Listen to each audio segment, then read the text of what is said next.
بسم اللہ الرحمن الرحیم الحمدللہ رب العالمین الصلاۃ والسلام علی خاتم النبیین صلی اللہ تعالی علی حبیبہ محمد وعلی آلہ وسلم تسلیما۔ السلام علیکم ورحمۃ اللہ وبرکاتہ۔ میرے ناظرین و سامعین، میری آج کی حدیث مشکوٰۃ المصابیح 2770 نمبر۔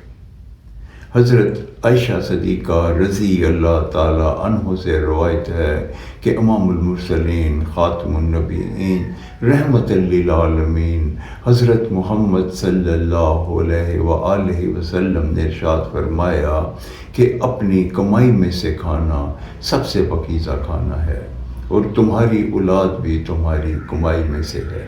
اس حدیث مبارکہ کا یہ مفہوم ہے کہ نبی کریم حضرت محمد صلی اللہ علیہ وآلہ وسلم نے ہم پہ یہ واضح کر دیا کہ ہم کا سب سے طیب، سب سے پاکیزہ رزق وہ ہے جو ہم اپنی کمائی میں سے کھاتے ہیں اور خود کما کے اس کو کھاتے حاصل کرتے ہیں، اور جو اولاد ہے وہ بھی ہماری کمائی میں سے ہے۔ ہم اپنی اولاد کا رزق بھی ہمارے لیے طیب رزق ہے۔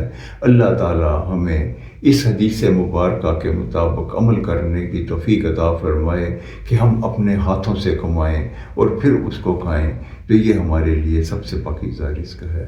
السلام علیکم ورحمۃ اللہ وبرکاتہ۔